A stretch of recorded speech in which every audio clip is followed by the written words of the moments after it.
Good morning. Welcome to Saturday. It's time to talk to my dresser. What?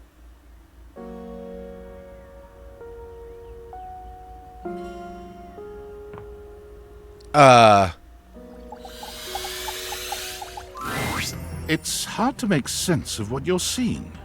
Are the date viators glitching? A mass of pixels, artifacts, corrupted wood. We talked to Mikey a couple days ago. Chilly indifference. Or what seems like indifference anyway. This entity is difficult to read. I don't bite. Hang on! My content aware is going off. Get out of the way, Skylar. We want to talk to this guy. I don't care what's wrong with him. Damon is a glitch, and because of that, he can break some of our usual chipper tone and get into true spooky territory. You cool with that, or you want to skip it? That's fine. Carry on, then. I think. Do I? Well, do you or don't you? I do, don't I? I did. Have we met? Not yet. Is that a lie? Is he right? Is it a lie? Thinking about it too hard makes your head hurt and your nose bleed. It is. Not yet. Not yet. Not yet. Is this frustrating? It is. Not yet. How about now? It is. Not yet. Would you tell me if it was? Well, you can't, so. Not yet. Would you lie? Damon, let me save you the trouble. Not yet. And yet. And yet. And yet. You want something. Pick your poison. Damon ending hate, Damon ending friendship, Damon ending love. Define love. Love. Love. Love. Like this.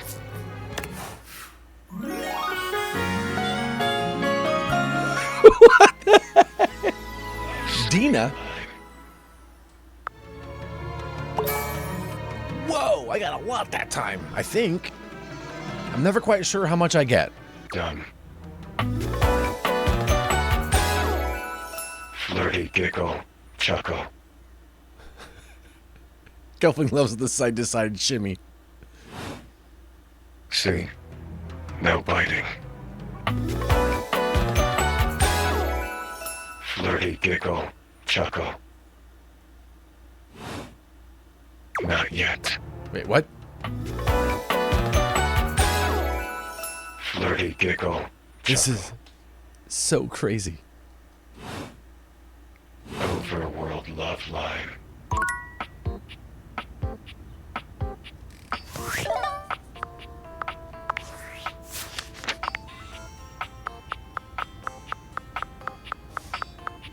Dina.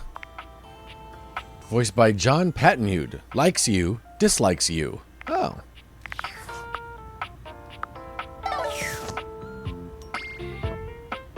It's so clever.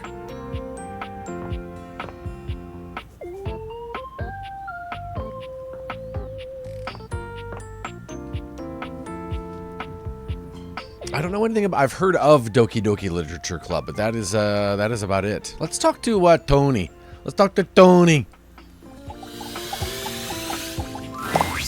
All right, you ready for your first workshop? Yeah, I'm ready, Tony. I'm ready. That's what I'm talking about. All right, come to the job site prepared and with a can-do attitude. I like getting the job done.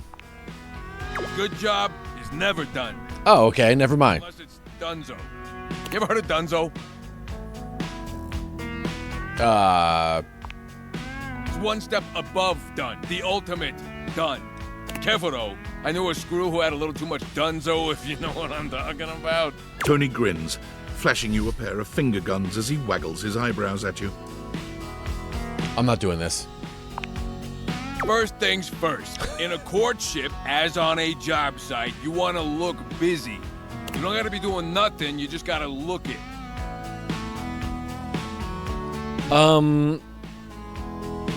Take detailed notes with look of intense concentration. The sweet sounds of education. Lesson number 2. Take detailed notes with look of intense concentration.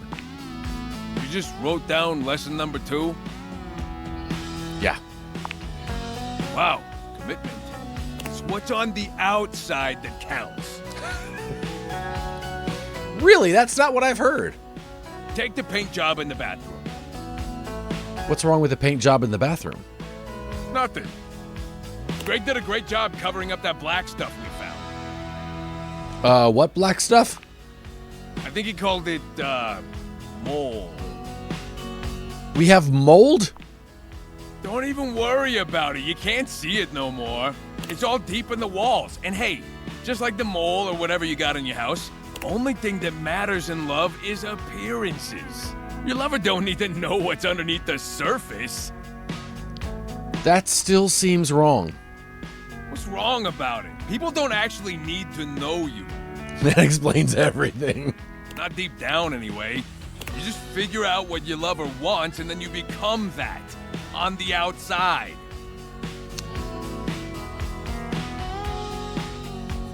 Takes a real secure and sexy toolbox to change himself for a lover. See? You're really starting to get it. All right. That's enough wisdom for today. Gotta give you time to digest all that good advice. Hope you were taking notes. Next time you're getting tested. Jake liked this guy. I figured he would. I'm gonna make you proud, Tony. Good. You better knock my bolts off next time I see you. I will.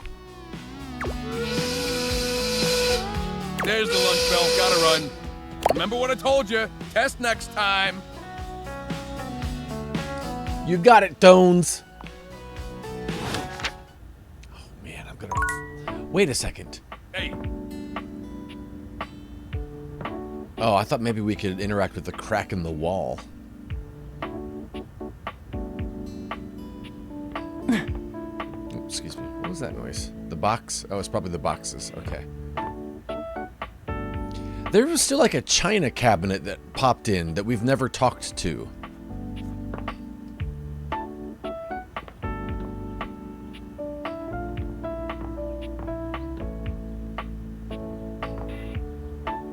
Do we have to talk to all of Hector's?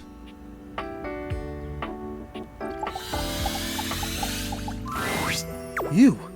I'm so glad to see you. Thank you. I've been thinking. About what? I've been thinking about courage.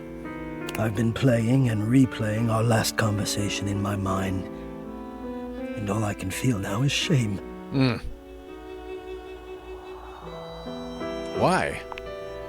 Because of how much I said. I was so frightened, and I'm ashamed to have been frightened. And I'm ashamed now that you know that you have seen that part of me. I feel as though I want to crawl more deeply into my own ductwork and hide my eyes. That's intense. Unnecessary, though. Unnecessary. Surely you're right. Somehow, that doesn't help, though. But this is what I've been thinking about.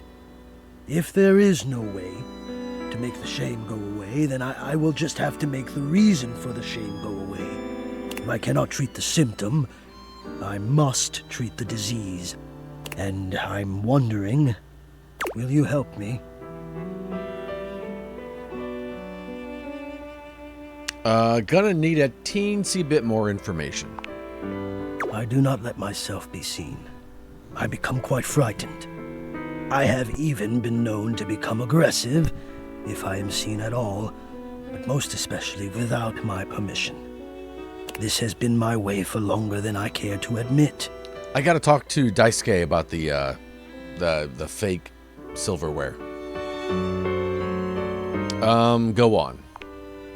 I wish I had something of more substance to back it up. It feels strange to wish that something had happened to me to make me feel the way I do. But the truth is, I am afraid. I do not like what I am. No, that's not it. I love being what I am. I am a complex system of ducts and vents that brings air, literal life, to the home of this person that I love. But for such a miraculous function, I have always wished that I looked more the part. Do you understand what I mean? I think so. You mean you're self-conscious about the way you look? I am both grateful and stunned by how quickly you grasp things. Yes, I do not think the way I look is enough. I wish I were better. I wish I were more. That's true, Hector couldn't keep out the mold. Maybe just I wish I were different. Hector, I think we all feel that sometimes. Well, I'm sure you're right, but I feel that way all the time. And I don't want to have my fear be the dominant force in my decision-making anymore. I don't think it's a way to thrive. I want more than my fear, so I have to confront the fear, and the only way I can think of to do that is to let you see me. So, I am inviting you to the attic. What? I want you to come up, and I want to meet you, and I want you to see me. And you'll just have to see if the fear can hold out when I've decided to be brave. We're gonna get to go to the attic? What do you think? I'm in. I can't wait. Thank you for the invitation. Wonderful. Oh, God, now I'm nervous. I will see you soon. Where the freak is the attic? I wonder if it's that door that would never open. I thought I would have to find Bobby Pin to open it, but I don't know where she's hanging out.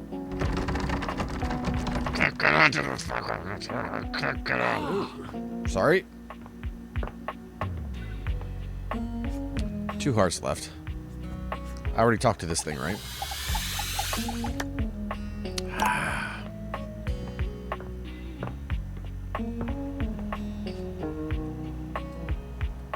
I'm gonna try to have a nightmare.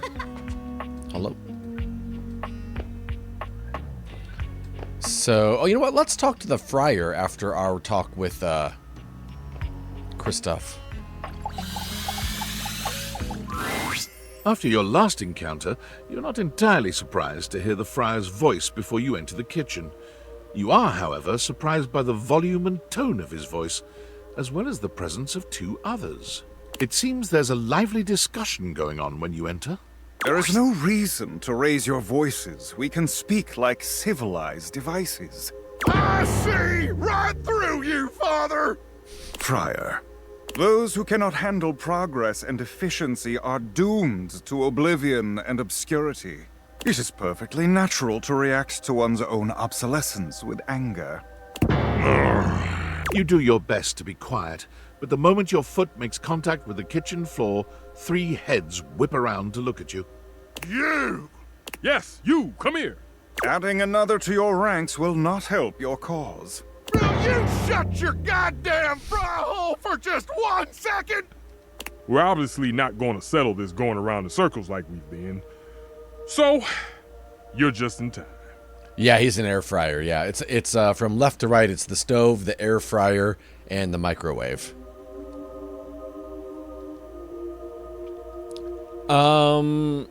In time for what? I have only tried to educate these 2 on the sorry state of their souls. Only? You're insulting the culinary arts and our entire existence. It gets me real heated. Before you came, I was educating these 2 misguided souls as to the state of their spiritual affairs. For a time, Stefan's way was the only way we all knew.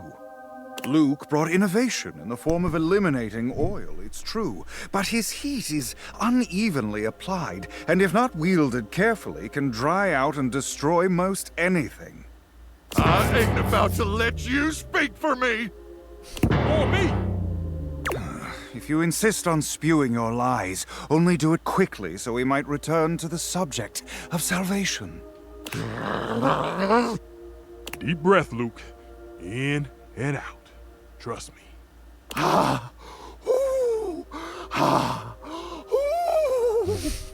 Oh, there you are. Beautiful. Just like that.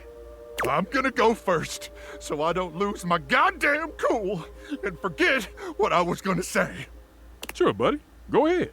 Look, microwaves, a real versatile tool. Time was, you couldn't enjoy a meal without wasting away over a hot stove. No offense, Stefan. Some taken. But go on. I revolutionized things. Housewives in the 70s could feed their families without so much hullabaloo. Luke's the main man in Gelfling's kitchen. Look at that.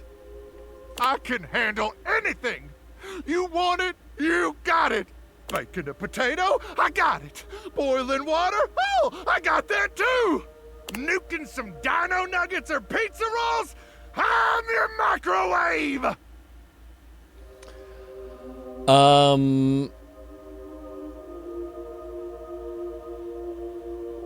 The air fryer boils water? I didn't know that. I gotta admit, you've saved my bacon many times over the years when I was tired. Yeah, you see? That's what the hell I'm talking about. Hit a few buttons, beep, beep, beep, and you're done. None of these highfalutin recipes or tricky techniques. Disgusting. You must want better for yourself from here on. Speak for your goddamn self, Friar. Look, I think we all know microwaves have their uses. Even I can admit that. Even if I would never use one. But there will never be a replacement for the stove. Ever! Since the dawn of time, since man first learned to put flame to meat, there has always been a need for stoves.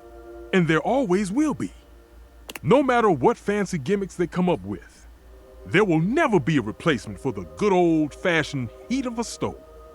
For the versatility of pans and utensils one can use with the stove. Okay, so it takes a modicum of effort for the user. So you'll have to do dishes after. Is that all food has become to you? A series of inconvenience to be avoided? Oh, now who's getting heated? So, it takes a little effort. It's always worth it. Always. You know what? The best meals of my life have been cooked on the stove. I had thought you knew better. That you are used to something does not mean it is superior, or that it always must be the way forward. No! The stovetop is eternal. They can invent 10,000 cooking gimmick machines, but no one's ever gonna invent anything that can top the stove. Enough. Against my better judgment, I have allowed you both time enough to propagate your lies and blasphemies. Now, it is my time to speak. Here we go. Just give him a minute, Luke. He'll trip himself up. There have been many culinary innovations over the history of mankind. Innovations that allowed man to take great steps forward and truly progress. The refrigerator, the food processor. But the microwave failed to solve the problem of fat needed to make food crispy and evenly heated. The stove might be what mankind has known for years, but it requires both fat and needless effort to transform food. But the power of convection eliminates the need for all these things. And unlike a convection oven, an air fryer distributes air over a much smaller area, cooking food much faster. Those dinosaur nuggets Mr. Nukem professes to make so well, I can make them better. Pizza rolls, I have perfected them. Huh. There is nothing those two can do that I cannot. Damn lies! Do you seriously believe this? This bullshit? Maybe not everything, but he's good, I guess. Hardly the ringing endorsement of the truth I should have heard, but it is a start. Well, there might be some hope for you. But I'm not gonna argue you down. You want to buff that friar's ego? That's your business. The friar is the religion of your... Really, Lem? Man, we hardly ever use ours. We're done here. Yeah, whatever. Let's go. The path of righteousness and truth is a lonely one, but I am used to walking it alone. Still, you will all see. It may take some time, but I am confident. Man strives for progress, efficiency, purity. Sooner or later, everyone will get on board, whether they like it or not. Made amazing ribs the other day. Oh, very nice. That sounds good. You seem awfully confident. If you understood the beauty of convection the way I do, its grace, its purity. You know what? Our food still kind of smells weird coming out of the air fryer. You too would be confident. But I do not need anyone to take my side. What's right is right, even if I walk my path alone for now. Those two disrupted my ministry. If you'll excuse me, I must catch I just can't wait to go back to bed and talk to that glitch again. You will return, yes? Probably. I do live here, so probably. See you later, then. The friar busies himself muttering a prayer under his breath, turning away from you and paging through what appears to be a manual of some kind. All right.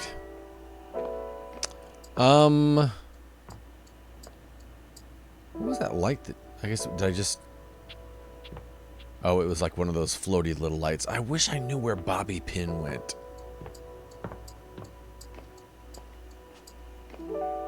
Oh, wait, we want to have a nightmare. Let's have some coffee. I forgot that's what we were doing. It's my favorite customer. What can I get for you today? I will have another Irish coffee, please. Right. Just, make sure you can take... Kopi makes a lovely cup of coffee in her... And there we are. Is there anything you'd like to know about the Irish coffee? Wait, why is there alcohol in here? Yeah, it's more of a cocktail. My air fryer is one of those 15-in-1 or something. It looks like a juiced-up toaster oven. Really? You know how there's usually espresso martini at bars? Yep. The Irish coffee is kind of similar. You've got sugar and whiskey poured over black coffee, stir it up a little bit, and then pour some thick cream over it. That's so good. That's a lot of ingredients there. Oh, but trust me, it really makes it all worth it when you prepare it correctly. We'll see you next time. Okay, bye. Oh, it's such a good drink. Let's have a nightmare.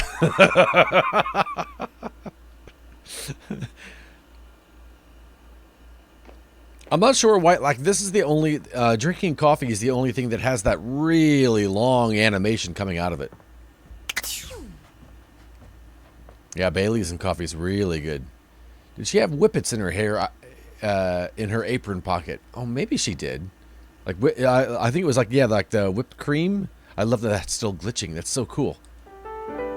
Okay, let's talk to Nightmare. You've come to expect Nightmare's unsettling presence, but there's no getting used to the shivers her gaze sends down your spine. She doesn't even bother greeting you this time, launching into your nightmare with no fanfare whatsoever. There's a house across the street from yours.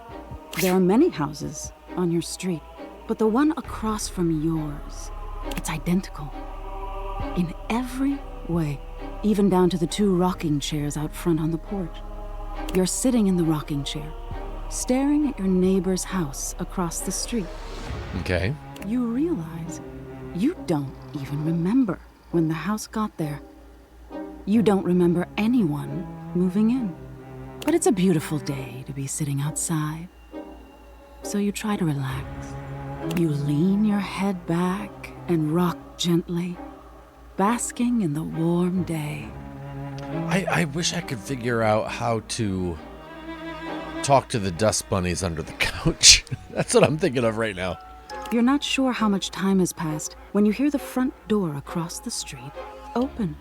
Your eyes snap open, and you look to see who's come out. The occupant looks happy, humming something to themselves as they sit on one of the chairs and relax. It doesn't seem like they see you, or at least when you make eye contact, they don't make any motion of acknowledgement. You're even more confused than you were before because the resident of the house across the street is you. Hey, who are you? You call out to them, hoping to get some answers. They don't respond. You stand and lean on the railing that wraps around the porch. You don't take your eyes off your doppelganger. Out of the corner of your eye, you see people walking in the middle of the street. There's two of them, too, identical in every way. They're walking together in perfect, synchronized stride until they diverge.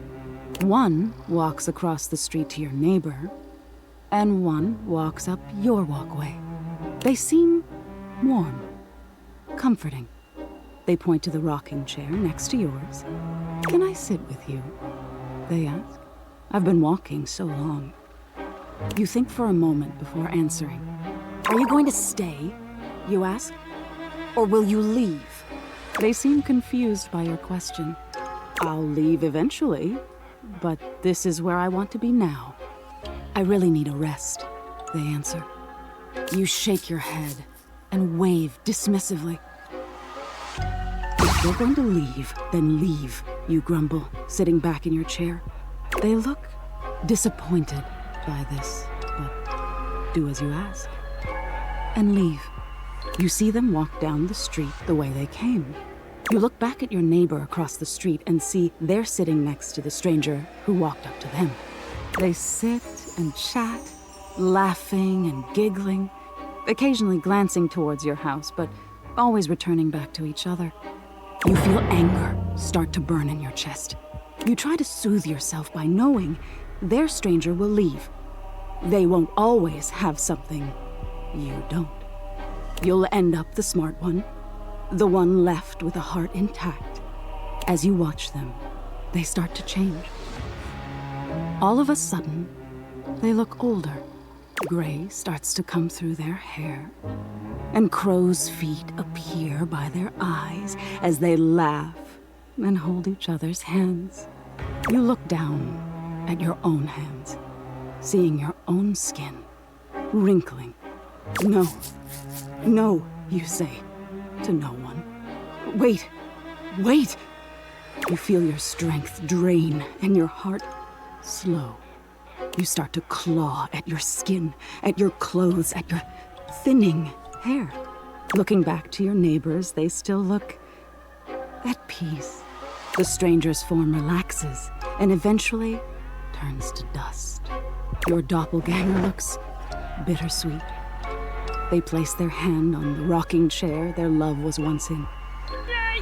Then they look across the street at you. They see you now, for the first time, and they smile at you. You look down as your finger falls off your palm. Your body starts to violently disintegrate in chunks instead of dust. No, stop, you scream. But it comes out hoarse and broken. I didn't mean it. You feel something strange in your neck and a sickening crack. Your head tumbling to the porch. Well, your body breaks into pieces as it falls to the ground. Even detached from your neck, you can see your doppelganger neighbor on their porch. They don't fight it. Their body just slowly stops existing. They don't need any more time here. They got the love they were waiting for. Even if their love left before they did, it was still love. All right. I get your point, I think. Oh, you do? Hmm? What do you think the point is? Let me see my options.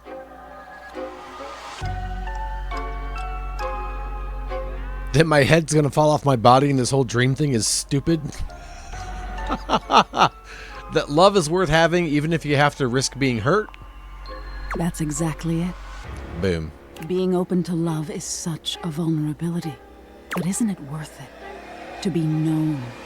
And love will always be alone at the end of the day. We can't change that. But we can decide whether we've been known and loved. Now get some rest. You deserve it. That was a dumb dream.